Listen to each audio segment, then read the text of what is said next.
Jesus.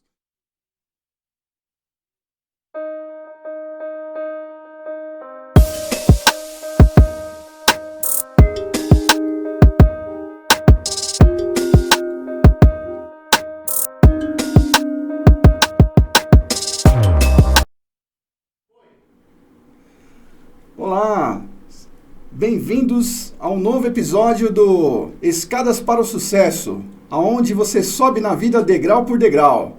É isso aí, hoje nós temos um tema, de novo, muito interessante, né? A gente vai falar aqui de várias questões aí do mercado imobiliário, né? E para isso, nós trouxemos aqui uma amiga que eu nem lembrava, né?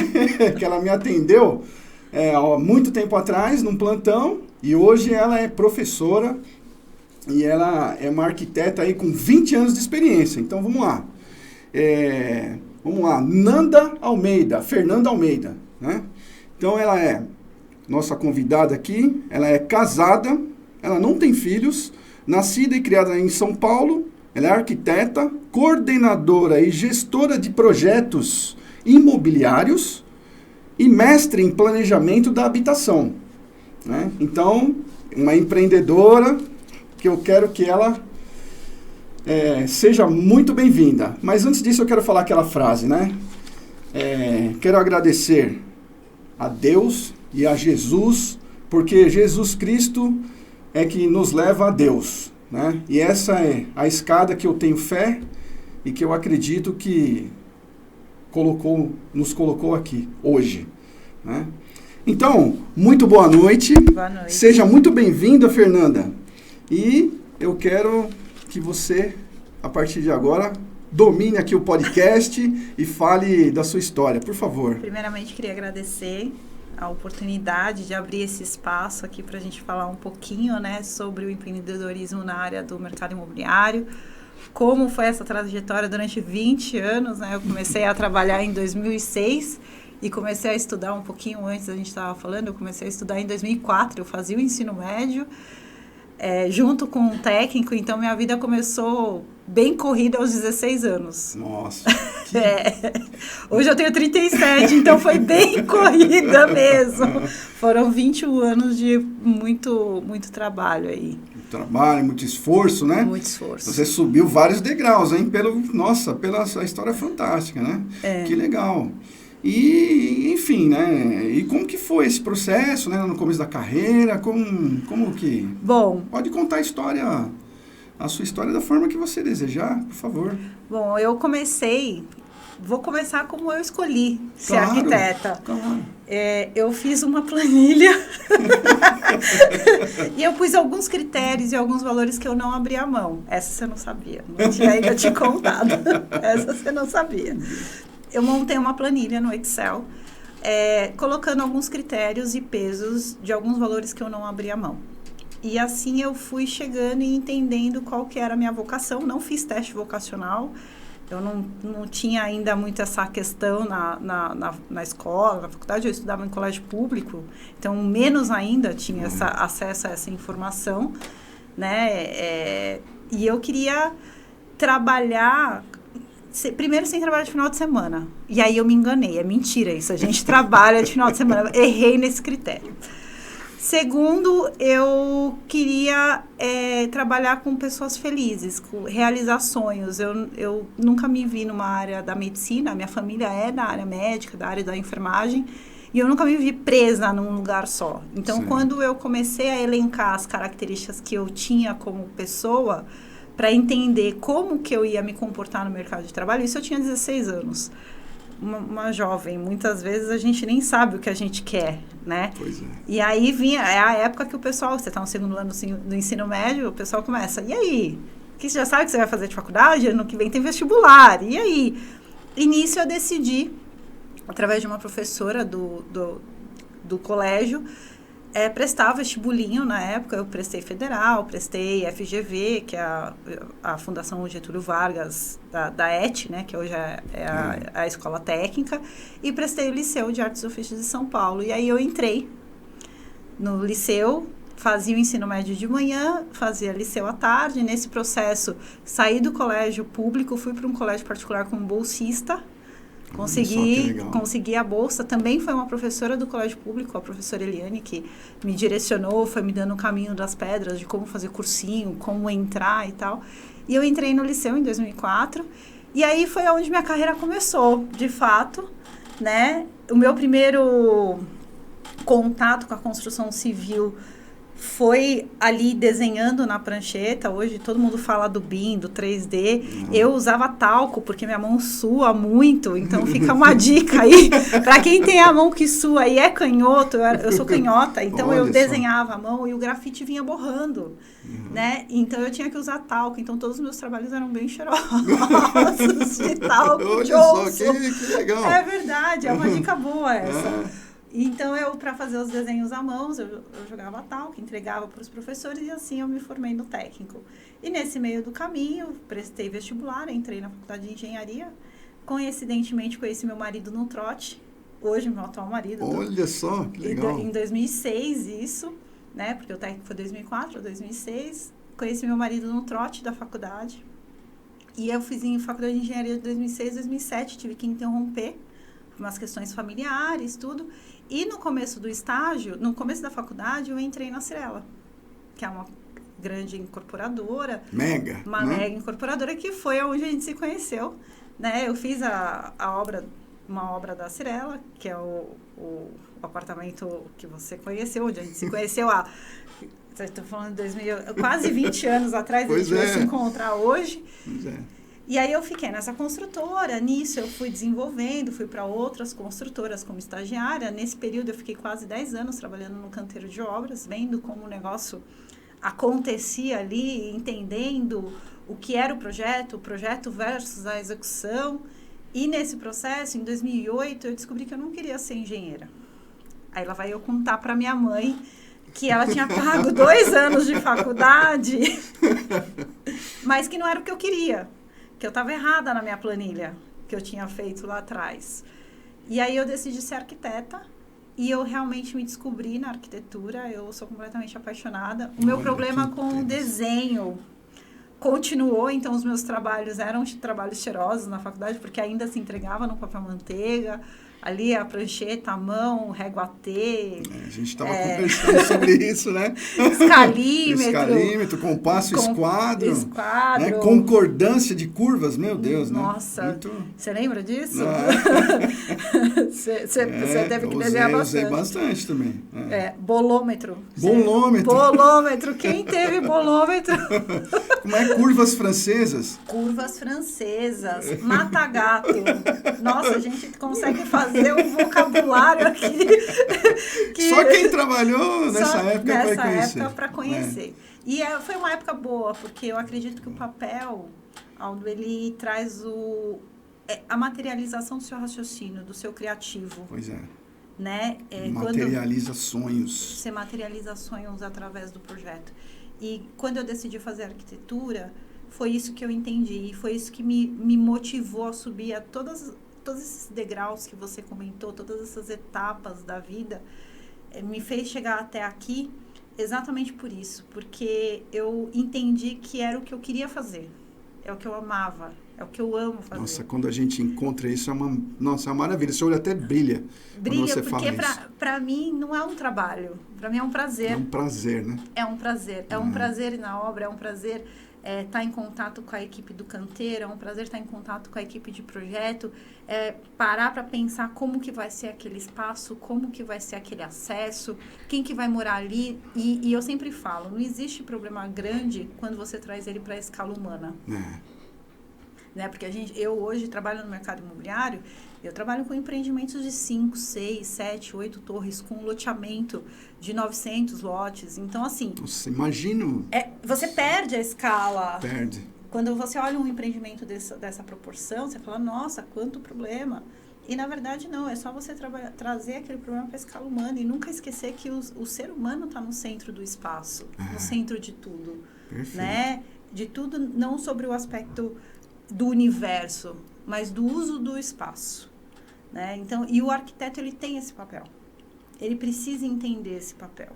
E não só do que é bonito ou feio, mas sim do processo construtivo que a gente estava conversando, né? Então, só voltando, eu vim nessa jornada onde toda a minha carreira, né, em 2014, eu tive um conselho de um engenheiro que trabalhava comigo, que era meu gestor na época. Ele falou, faz uma pós-graduação em gerenciamento de obra, você é uma arquiteta que tem a mão da construção. Da execução, né? De estar lá no canteiro. Que legal. Do arquitetar, de fato. Uhum. E aí eu fiz a pós-graduação na Mauá. Foi uma experiência ímpar, conheci pessoas maravilhosas que estão presentes na minha vida até hoje. E aí isso veio acontecendo, eu entrei em outras construtoras, a minha carreira foi subindo, eu fui de estagiária, eu virei coordenadora, de coordenadora eu virei gerente numa incorporadora pequena. Tive a oportunidade de entender com essa incorporadora, com esse empreendedor, o que era empreender. Eu não sabia o que era planejamento estratégico, não fazia ideia do que era imposto.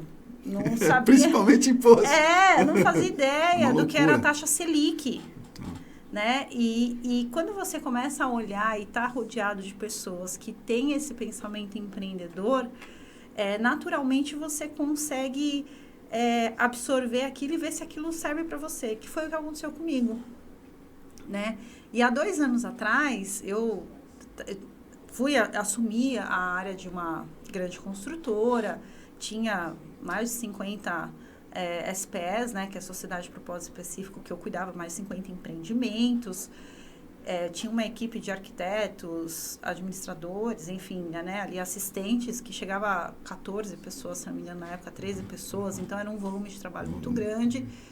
Saí dessa empresa, entrei numa outra, fiquei 6 meses, e aí por motivos pessoais, problemas familiares, tudo, eu decidi pedir demissão. E aí chega no momento que eu tô hoje.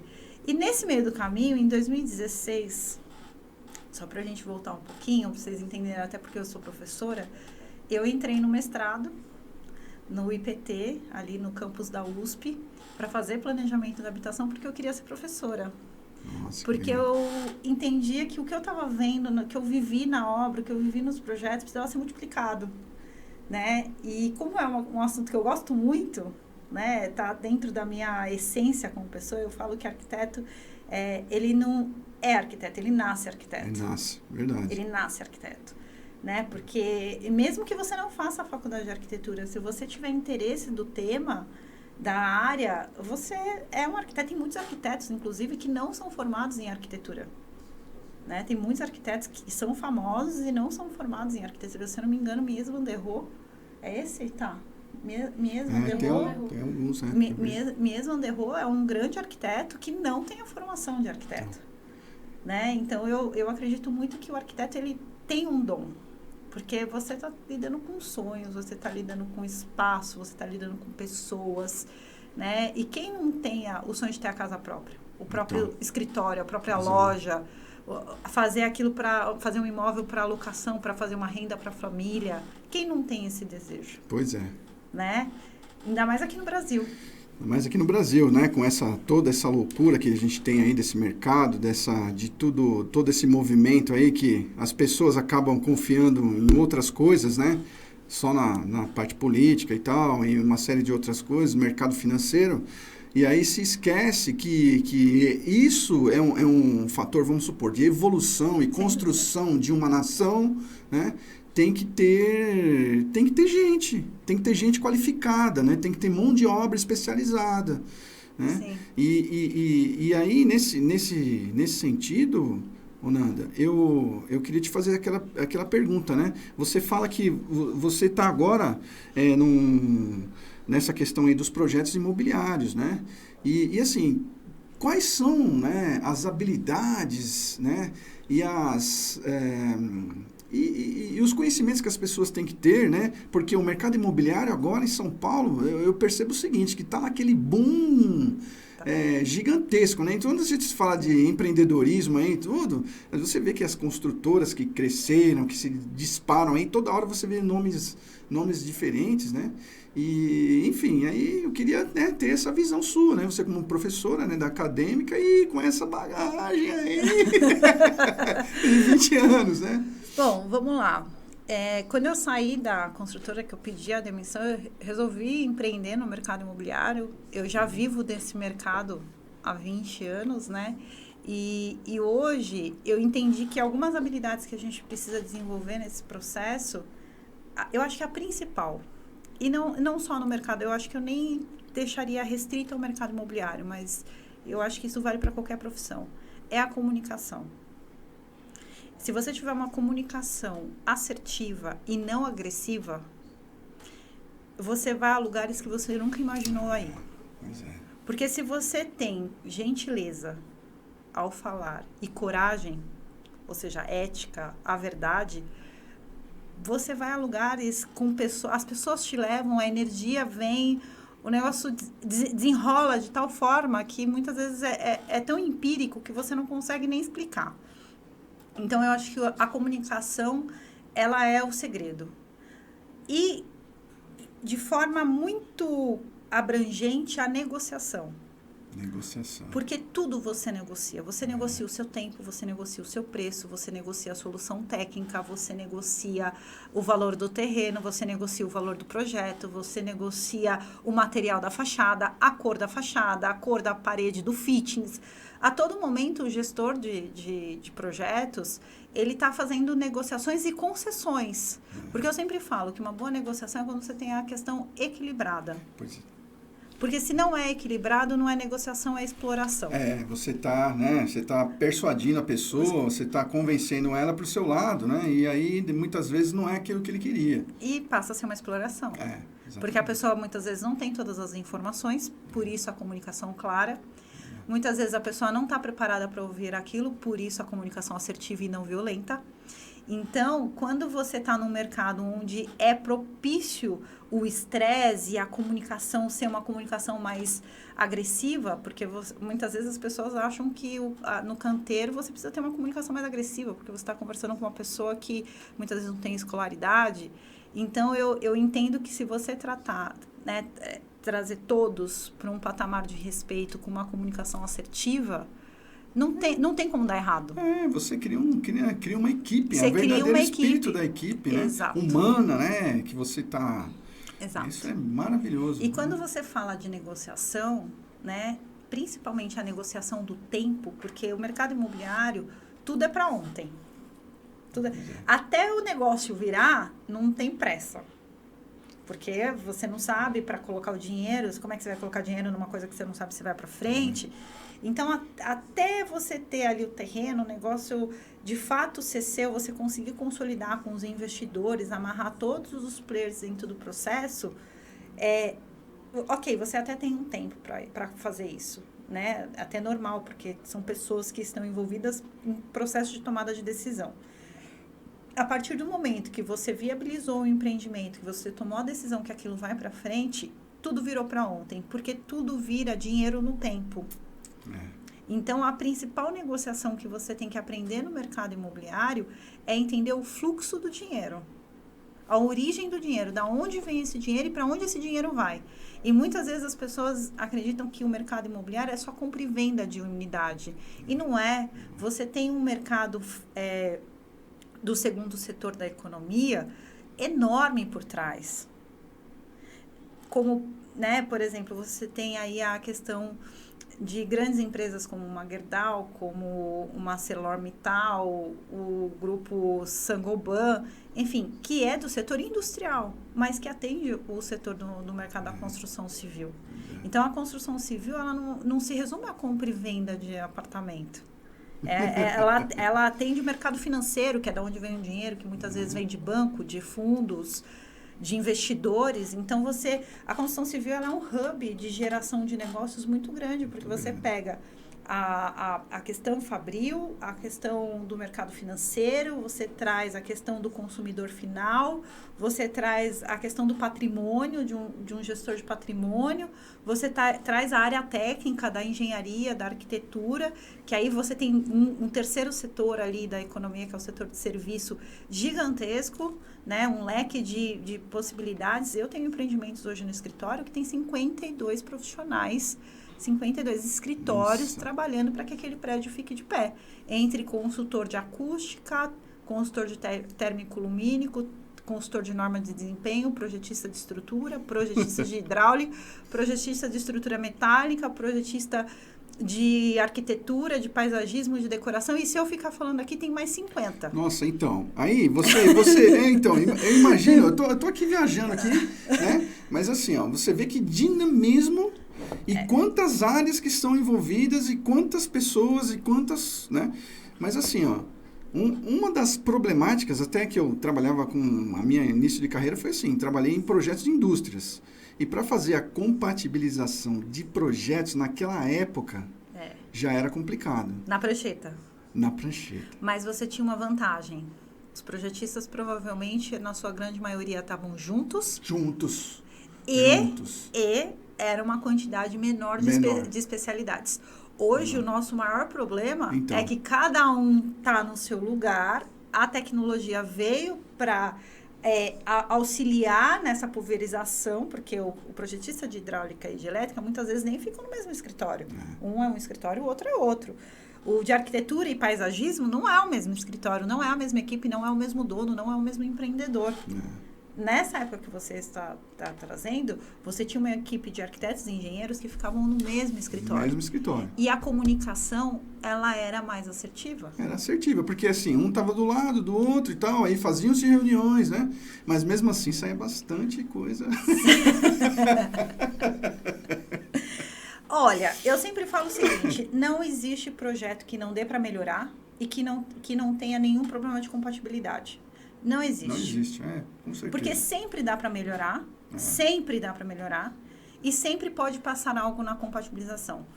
Eu acho, no escritório eu falo o seguinte para minha equipe. Já ouviu falar da regra de Paretos? Já. 80-20? Já. Se você conseguir pegar 20% dos itens que geram 80% dos problemas, você já está conseguindo fazer um bom trabalho. Ótimo trabalho, né? Um ótimo trabalho. Isso é foco. Que muitas vezes no nosso mercado, pelas coisas serem muito rápidas e você ter que desenrolar vários problemas ao mesmo tempo, de vários clientes ao mesmo tempo, então, assim, é difícil você ter foco. Então, quando você tem um processo bem definido, pessoas bem definidas e uma praça de atuação, uma área de atuação bem definida, não tem como dar errado. Se você aprender isso no empreendedorismo, né? A gente fala que é os 4P do marketing, né? Que é praça, pessoas, processos e preço, né? Se você desenrola isso, você consegue desenvolver a sua empresa muito mais fácil e atender esse mercado. Porque na época que você comentou, era um escritório de engenharia que tinha todos os profissionais multidisciplinares ali para resolver aquele problema. Saía problemas como sai hoje.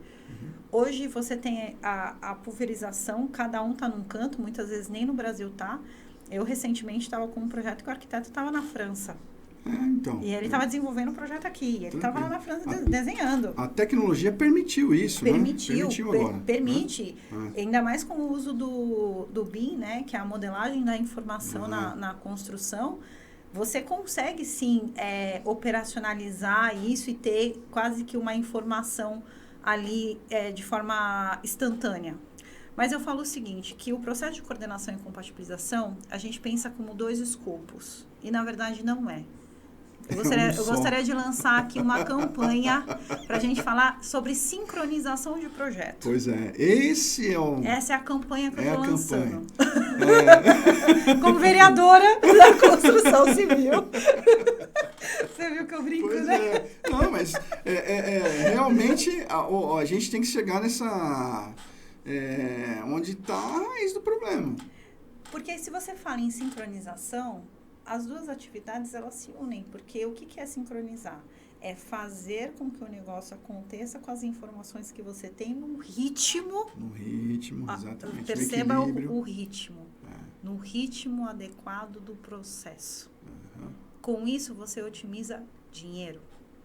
Porque tempo no mercado imobiliário é dinheiro. É muito dinheiro. É muito dinheiro. É muito dinheiro. Então, lá no escritório, eu tento trazer essa cultura da sincronização para que as informações não se percam. para que você tenha o histórico do que você está falando, com quem você está falando, em que momento você está aprovando. Então, você me perguntou das habilidades. Uma das habilidades que você precisa desenvolver é exatamente a habilidade da cultura empresarial. O que você quer como cultura? E é muito difícil você definir isso, porque você depende de pessoas abraçarem a ideia da cultura da sua empresa.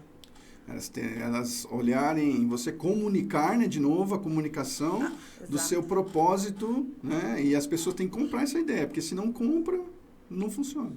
O seu primeiro cliente é o seu funcionário. Se ele não abraçar a ideia com você, você pode ter a melhor ideia do mundo, não vai rolar. Ninguém vai trabalhar só pelo dinheiro, puramente, simplesmente só por dinheiro. Exato.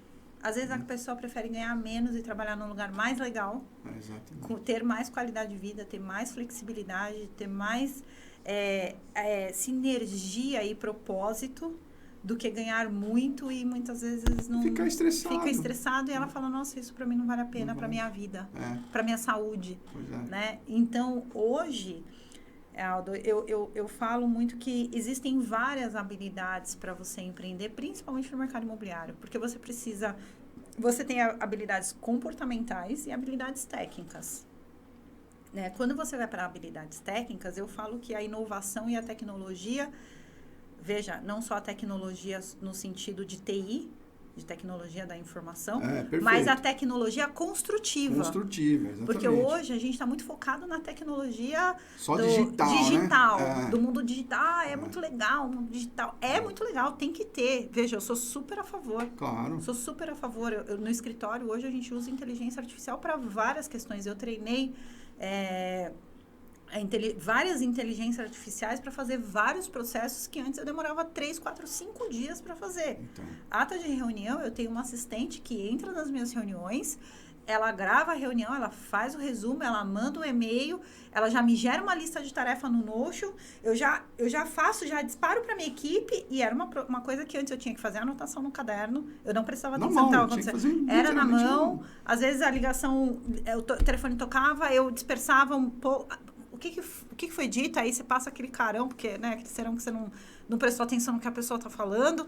Então, assim, no escritório a gente usa a tecnologia digital a nosso favor, com certeza. Mas a gente nunca pode perder a tecnologia construtiva.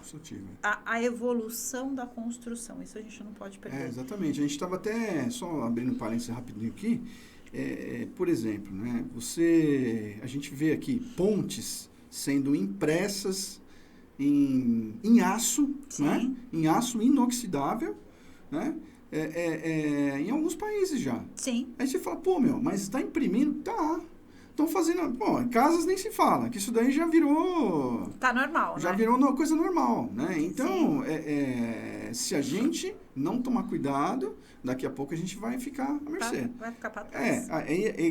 O que está segurando esse processo? Obviamente que é a verba, né? Sim. E aí, gente treinada também, porque uma pessoa, igual você falou aí, de milhares de atividades, você imagina se você não tem o conhecimento. Sim. Né? Aí você vai falar, poxa, não tem conhecimento, não tem emprego, né? Não, na verdade, a gente tem que ir subindo, né? Evoluindo. Sim. Porque eu imagino você, com todo esse giro aí, essas coisas, assim, insano. É insano, chega a ser insano. Eu vou trazer para você... humanamente impossível. Vou trazer para você alguns números.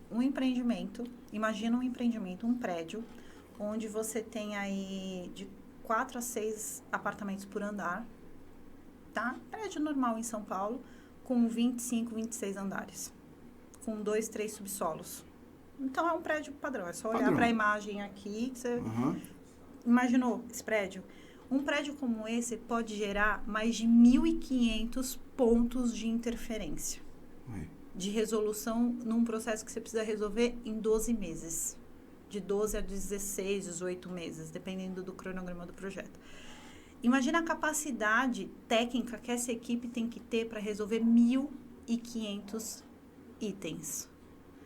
Por isso que eu falei, Paretos, 80-20. Imagina, se 1.500 é 20% dos itens dos problemas, para resolver 80 problemas, desculpa, é 20% dos itens para resolver 80% dos problemas. Imagina, eu resolvi 1.500, a nossa equipe, todos os projetistas, porque você não trabalha sozinho. A gente vai falar um pouquinho daqui a pouco sobre isso. Imagina a capacidade técnica, o esforço técnico, a quantidade de horas técnicas empenhadas para discutir 1.500 problemas de um empreendimento. De um empreendimento. E aí, imagina, é multidisciplinar. Na parte de projeto, só projeto, tá? Eu não estou falando de orçamento, de planejamento. Estou falando exclusivamente na parte de coordenação e compatibilização de projeto. Então, isso é dado, tá? Isso é número levantado através do Power BI do nosso sistema da empresa. Isso não é estimativa, não. É real, é um projeto real. Então você... por aí você vai. E a velocidade, né? Velocidade. Você resolver isso em 15 meses, 18 meses. E hoje, o plano diretor de São Paulo, quem está nos assistindo em São Paulo vai perceber. Muitas vezes você tem a loja, aí você tem os famosos NRs, que são os não residenciais e flats. Aí você tem o lazer do residencial e aí você tem o residencial em cima. Então, dentro de um projeto, hoje você tem 3. Tem 3. Você tem, normalmente, 3 subcondomínios pelo plano diretor de São Paulo, né? Que teve uma mudança agora esse ano, mas ainda assim mantém essa característica principal do plano, que é os usos mistos que a gente fala, né? Que é o uso e ocupação daquele terreno, onde você pode ter vários tipos de uso, como loja, comercial. Você pode ter os flats com serviço de hotelaria, enfim, para short stay, para locação de um Airbnb. E você tem um residencial. E aí você tem, imagina, esse mesmo prédio que eu comentei com você, tem bombeiro para você aprovar. Você tem instalações hidráulicas que são diferentes, porque são subcondomínios e são tarifas diferentes. A tarifa da água e da luz de uma loja não é a mesma tarifa de um residencial. Que não é a mesma de um flat. Então, você tem centros de medições e medições dessas instalações diferentes. Então, a complexidade do trabalho no mercado imobiliário, ela é enorme. Ela é enorme e eu digo que é um oceano azul, não tem fim, porque cada terreno é um terreno, cada projeto é um projeto, universo, um universo. E eu diria mais, por mais que você tente padronizar, o terreno é diferente, então o projeto é diferente. Não tem essa. E outra, a localização, já começa por aí. Começa por aí, exatamente. A localização, vai fazer aqui, mas que localização? Quais são os acessos aí, tudo? Quais são os benefícios? Então, não existe. Tem alagamento? Não tem alagamento? Pô, se assim, ó, por exemplo, né, que eu entendo de escada. Se numa escada nunca é igual... Imagina num prédio. Imagina um prédio complexo. Como Eu gosto de fazer um comparativo para as pessoas entenderem mais ou menos o que a gente faz, né? Essa parte de gestão e compatibilização de projetos com médico. Porque aí médico eu acho que todo mundo fica didático, fica fácil. Imagina o seguinte, o médico tem um cirurgião cardíaco, ele cuida do coração. Você tem o neuro, que cuida do cérebro. E assim vai. Cada médico tem a sua especialidade. E aí você tem o médico do pronto-socorro, o médico do trauma. Eu falo que se eu fosse trazer o que eu faço para a medicina, eu seria a médica do trauma. Recebo lá, tento manter o negócio vivo e mando para o especialista. Aí o especialista volta comigo, conserta o que precisa consertar ali na cirurgia, enfim, traz para mim e eu consigo entender o que está acontecendo e todo mundo sai feliz. Sim. E tem uma outra questão, né? Eu trouxe esse exemplo porque eu acho que é legal as pessoas trazer... Porque quando você fala do mercado imobiliário, do que a gente faz lá na empresa, lá na marcha, você vai falar assim, nossa, Fernanda, mas o que é isso, né? Como é que você materializa isso? Como é que você faz a coordenação porque é um nome comprido e bonito, né? Coordenação e compatibilização de projetos. O que é isso?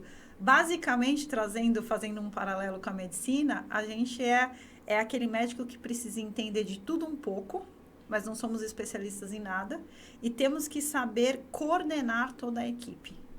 A equipe, ela precisa as informações, elas precisam ter um sentido, um caminho, e precisa fazer sentido para todos os players daquele projeto.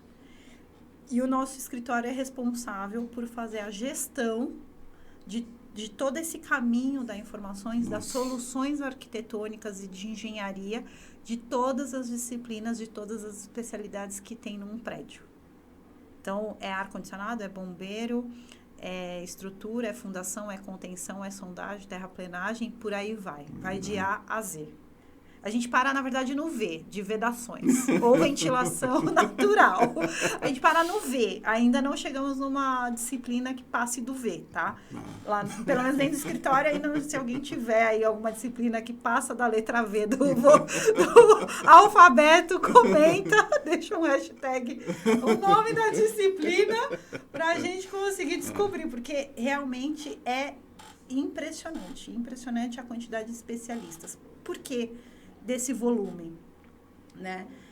Os prédios começaram a ficar tão complexo e as instalações e a tecnologia começou a ficar tão complexo que antes um profissional que fazia arquitetura, paisagismo e decoração, ele subnichou tanto porque virou um universo de material, um universo de norma, um universo de leis, que esse profissional é humanamente impossível assimilar isso. Então veio você nichar isso para que você ganhasse qualidade no processo.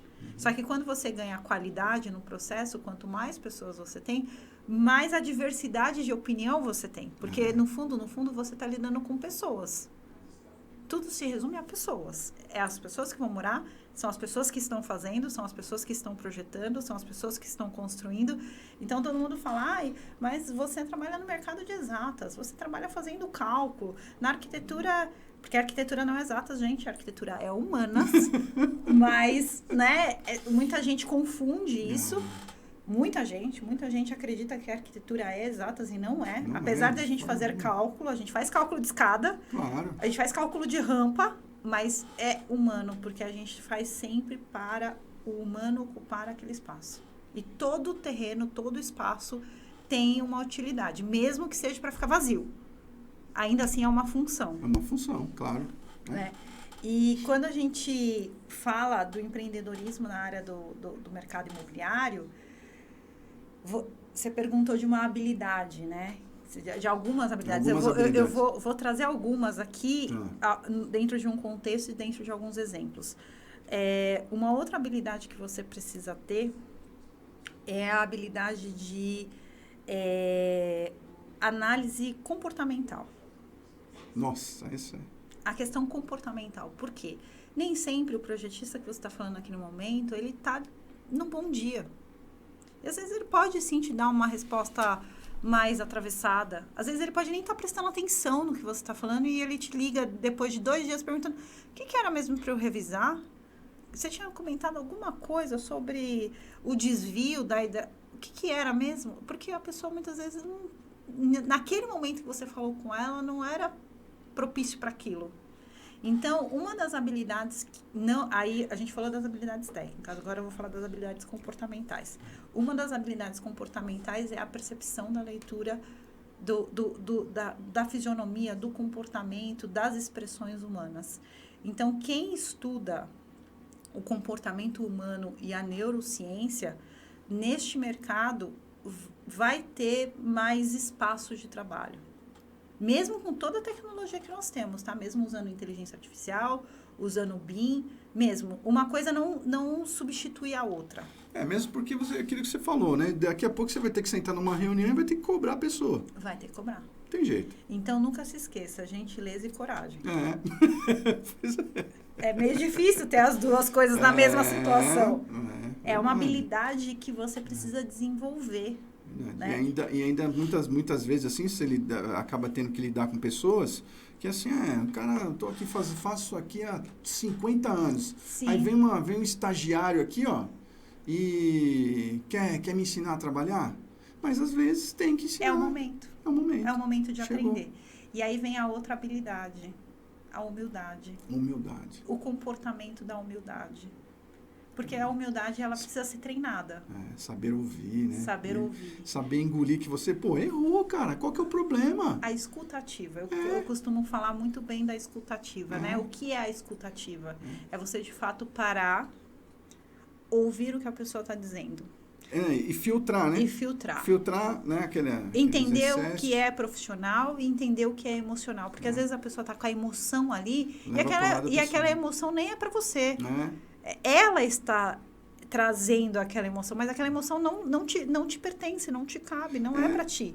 E às vezes ele até tá ali tentando resolver o problema, não tá conseguindo, né? Só que aí ele também não quer dar o braço a torcer, que puxa, chegou a hora aí que eu tenho que dar o braço a torcer, que preciso de alguém. Exato. Né? E aí às vezes as pessoas ficam assim, né? E não é problema a gente errar, gente. Né? A gente tem muito medo do erro. Mas o erro acontece, tá? Ela tá falando de quantas incompatibilidades? 1.500 incompatibilidades. Num prédio simples. Num prédio simples. Né? Aí você imagina agora, novas tecnologias, novos materiais. Não, cara, e aí? Eu vou te contar um caso muito engraçado de erro. Essa é para dar risada, essa é boa. Muito boa, excelente, na verdade. Eu estava numa obra estagiária de uma construtora que você conhece. Depois eu te conto que construtora que é. Estava eu lá inserindo o pedido da cerâmica. Tadã, entrei no sistema, tal, coloquei o pedido da cerâmica. Só que eu digitei um númerozinho errado. Uma letrinha, na verdade, que é o que determina a cor da cerâmica. E eu deveria ter pedido vaso sanitário com a caixa acoplada da cor branca, que é o padrão hoje no mercado. E eu digitei a letra errada e eu coloquei marrom vovó. Sabe aquele marrom que você tem na casa da vovó, que o bidê e o vaso, que nem é com caixa acoplada, é aquela com descarga de válvula, sabe? Pois bem, Aldo, chegou um caminhão na obra da Deca, cheio de vaso sanitário com caixa acoplada. O almoxarife passou o rádio para mim. Fernanda, tá na escuta? Falei, pode falar. Era Mazinho, o nome era Márcio, mas a gente chamava ele de Mazinho. Pode falar, Mazinho. Fernanda, dá um pulinho aqui no caminhão que chegou a louça que você pediu. Preciso que você confira. Ele não falou o que era. Pois bem, saí da engenharia, fui até o caminhão.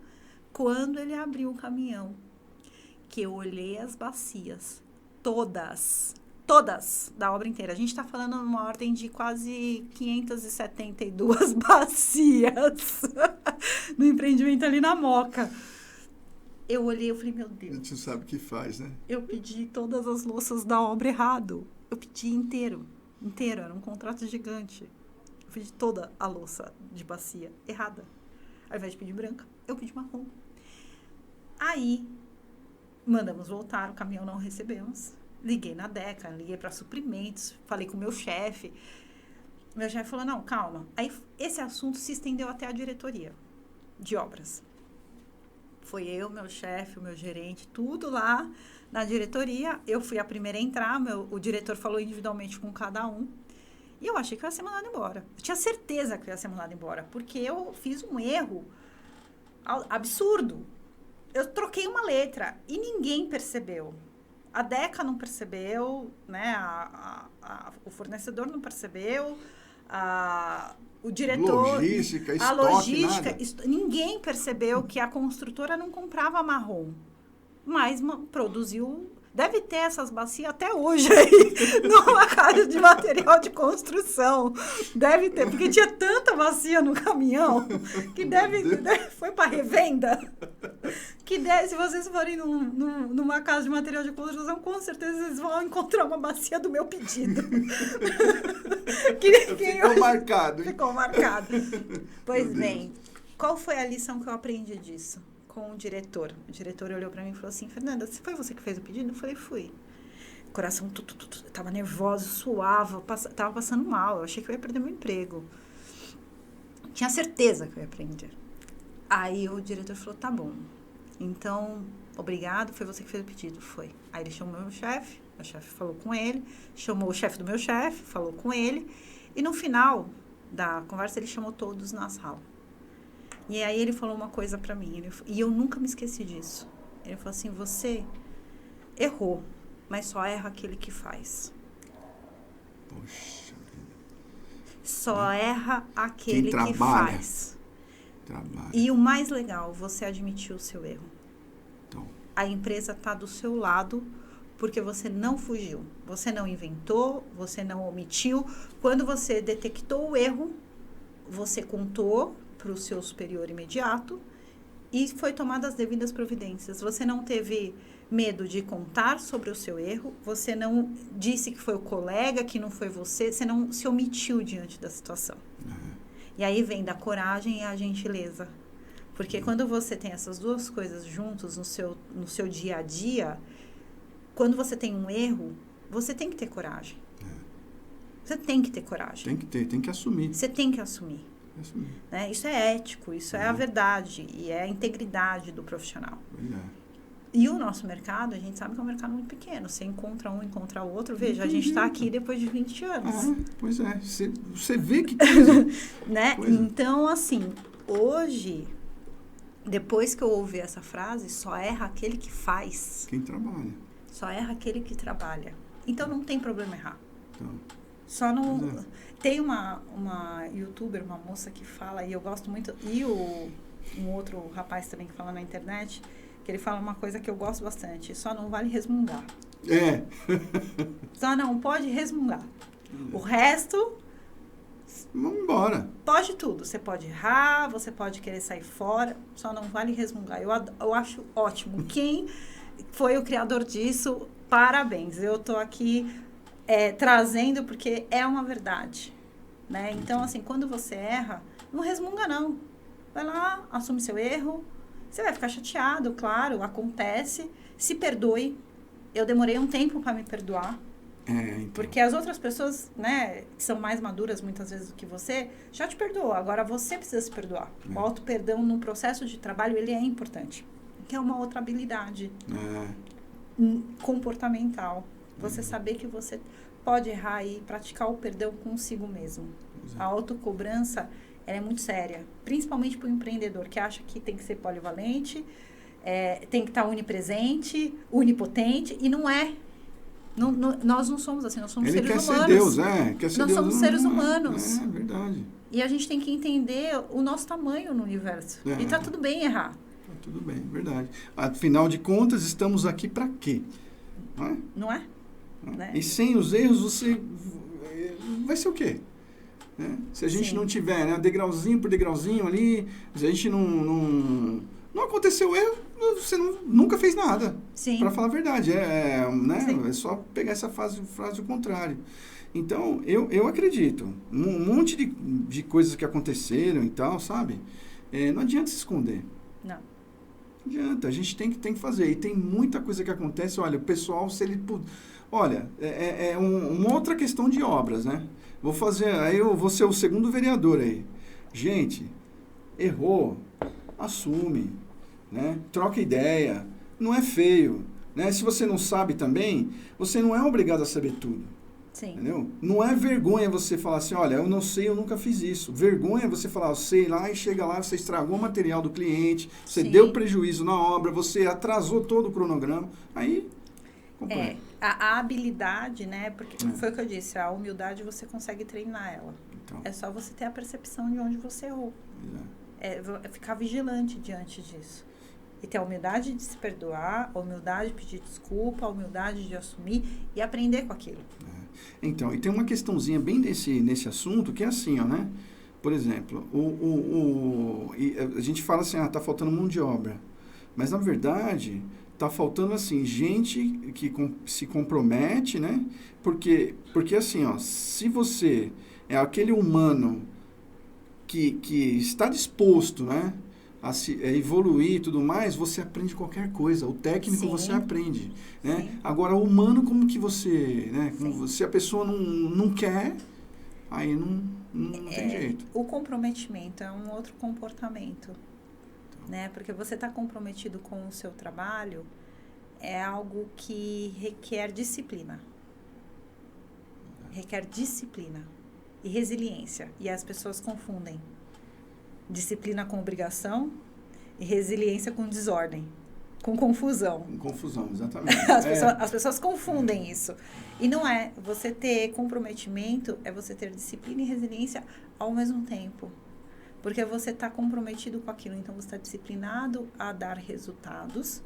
E se caso algo mudar, você entender que as coisas mudam. As coisas mudam. É a resiliência.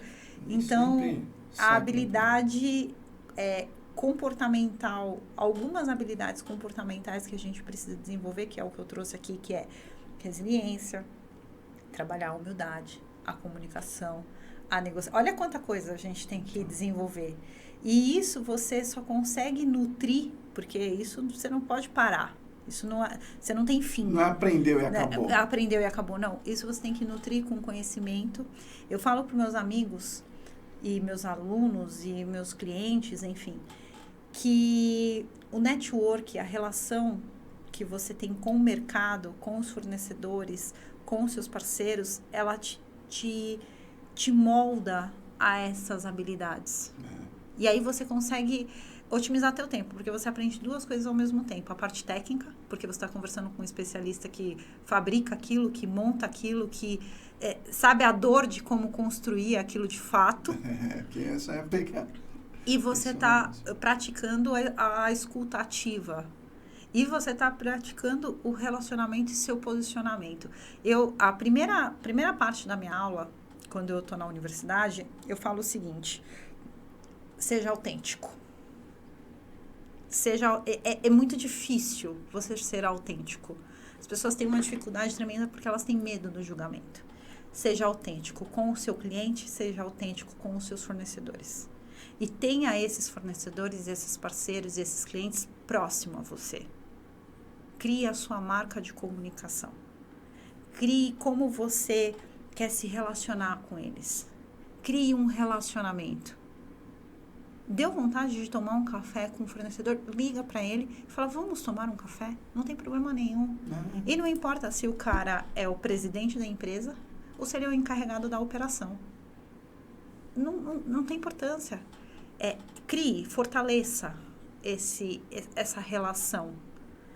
Eu sou uma pessoa que eu tenho um hábito, e lá no escritório a gente tem um hábito, tem uma dúvida, recentemente mesmo, a gente teve uma dúvida com relação à construção de uma sauna úmida. Minha coordenadora pegou o telefone, ligou para 2, 3 fornecedores, pegou o catálogo técnico, leu o catálogo, ficou com dúvida, ligou, marcou reunião e a gente conseguiu achar uma solução. Porque muitas vezes a solução não está só na equipe de projeto. Não está só no catálogo, né? Só no catálogo. Está numa conversa com um fornecedor, com um fabricante. Há uns 2 anos atrás eu tive na fábrica da Porto Belo para conhecer como era o processo de fabricação lá no sul. O processo de fabricação de porcelanato. Cara, hoje eu entendi o que é o porcelanato, porque eu fui lá ver como monta o porcelanato, entendeu? Como é construído o porcelanato, do pó ao porcelanato, ao forno, como ele sai, como é a estampa, como que ele fica plano, como que é essas peças retificadas. A gente precisa, Aldo, ter conhecimento técnico disso, só que no meio do caminho você encontra pessoas, e aí você fortalece as relações. Então, se eu tivesse que deixar, assim, uma ideia sobre as habilidades, é relacionamento. É construir relacionamento. E não é construir por interesse, é construir de forma verdadeira, real, né? Onde você consegue ter a troca. Porque, por exemplo, no meu caso, eu vejo muito isso, que é uma integração, né? Por exemplo, falando das escadas, é uma integração da mecânica com a civil. Sim. Né? E aí cara, muitas vezes o pedreiro que está fazendo o trabalho, que é um rapazinho lá simples lá, eu escuto, cara. Sim. Eu já deixei de ter grandes prejuízos por conta de várias pequenas ideias dessas. Ele falava assim, esse negócio aí não vai ser desse jeito aí não. Aqui vai ser tal coisa. Mas qual a ideia que você tem aí? Humildade. Entendeu? Você está lá na obra, conversa com um, conversa com outro. Aquele cara, ele pode, ao mesmo tempo, ele pode te ajudar, como ele pode te atrapalhar. Sim. Né? Então, olha, essa lição realmente é uma coisa que faz acontecer. E as pessoas não adianta. Chega na obra lá com arrogância, com empáfia, não adianta. Porque nós somos todos iguais. Eu penso dessa forma, né? Independente de conhecimento e tal, nós somos todos iguais. Sim. Né? Tivemos, talvez, mais oportunidades para estudar um pouquinho mais e tudo, e é aí que a gente tem que ter mais humildade ainda. Sem dúvida. Né? Quanto mais a gente sabe, mais a gente sabe que a gente não sabe nada. Exato. Né? Isso é muito interessante, porque a gente percebe que evita confusões em obra. Muitas. Né? E eu vou além. Quando você trabalha a escutativa, que é isso que você trouxe, você evita retrabalho, você evita gastar. Se você não quer fazer pela humildade, porque você não é assim, então faça pelo negócio. Faça pelo seu cliente. Faça pelo seu cliente, faça pelo negócio. Mostre para que você veio. Faça pelo meio ambiente, porque cada vez que você quebra uma coisa errada, é entulho que está indo para o meio ambiente, é consumo de água a mais.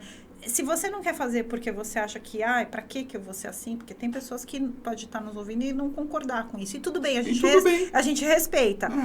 Então, já que não é por um motivo A, faz pelo motivo B. Né? O mais importante é praticar, porque eu já tive situações na obra. Você conhece o triângulo 456 para dar os 90 graus. Tá. Eu estava lá calculando rampa. Que vergonha. Não sabia calcular rampa. Inclinação. Eu estava tentando achar o seno cosseno. Eu nem lembrava o que era seno cosseno. Depois... Aí, nem lembrava o que era seno, cosseno, hipotenusa de um triângulo. Aí o mestre da obra chegou para mim e falou assim, você quer fazer uma rampa? Dona, faz o seguinte, puxa ali 3 metros. Puxa aqui 6. Aí eu falei, o triângulo 4, 5, 6, né? Que você tem 4 numa ponta, 5 na outra, e a hipotenusa dá 6, e você tem um ângulo de 90 graus para conferir se o ângulo tá dando 90 graus. Falei, genial. É genial isso. Só que, se você me perguntar qual era a escolaridade dele, eu falo pra você que não tinha nem o primário. Então, e aí você vai, né, vão passando as medidas práticas e várias dessas aí que a gente vê, né, muitas, a gente aprende demais. Que aí você tá lá quebrando a cabeça vendo o projeto, não, cara, faz assim, tal, pronto. E aí vem uma outra habilidade, a simplicidade. Às vezes, a gente quer sofisticar tanto na solução e o simples tá ali. Ali. Eu vou te falar uma coisa, Fernanda, assim, tem uma aula que eu tive de um cara até do Sebrae, um senhor lá, que eu não me recordo o nome agora. Ele falou, toda vez que você pensar em planejamento ou alguma outra ideia, você pensa nos pés, né? Falei, que legal, mas como assim? Pés? Como assim? No planejamento, no essencial e na simplicidade. Sensacional, aprendi. Nunca mais eu esqueci isso, né? Então, vou reproduzir até a hora que... Muito obrigado, viu? Eu não lembro o nome do consultor do Sebrae, mas ele falou isso, eu nunca mais esqueci na minha vida. Simplicidade. Né? E agora você falou, né? Fechou. Para você trabalhar... Porque, assim, o processo em si já é complexo. Se você não simplificar ele, você não acaba. Imagina o seguinte, você tem um problema deste tamanho. Cara, não coube na tua mão esse problema? Simplifica ele. Corta ele no meio. Ainda não coube, tá muito grande, tá muito pesado aquele problema. Corta de novo. Foca. E tenha simplicidade, tenha objetivo. Então, essas habilidades e esse comportamento que você precisa se desenvolver para trabalhar no mercado imobiliário são muito importantes. Assim, de extrema importância. E, claro, né? Postura visual. A linguagem corporal, ela conta. É importante você ter a postura visual. O tom da sua voz. Né? Quando eu falo da autenticidade para os meus alunos, eu não falo só sobre o aspecto do vocabulário técnico. É do vocabulário cotidiano. É da vestimenta, como você quer se posicionar, como você quer ser visto, como você quer ser lembrado. Como você quer ser lembrado. Né? E muitas vezes os nossos profissionais, principalmente arquitetos, vai numa linha mais descolada, old school, tá ótimo, não tem problema nenhum. Mas você precisa entender que você está no mercado, que você está falando com o empreiteiro, com o trabalhador do canteiro, e ora você está falando com o investidor. do banco, do fundo. E aí, né? E aí?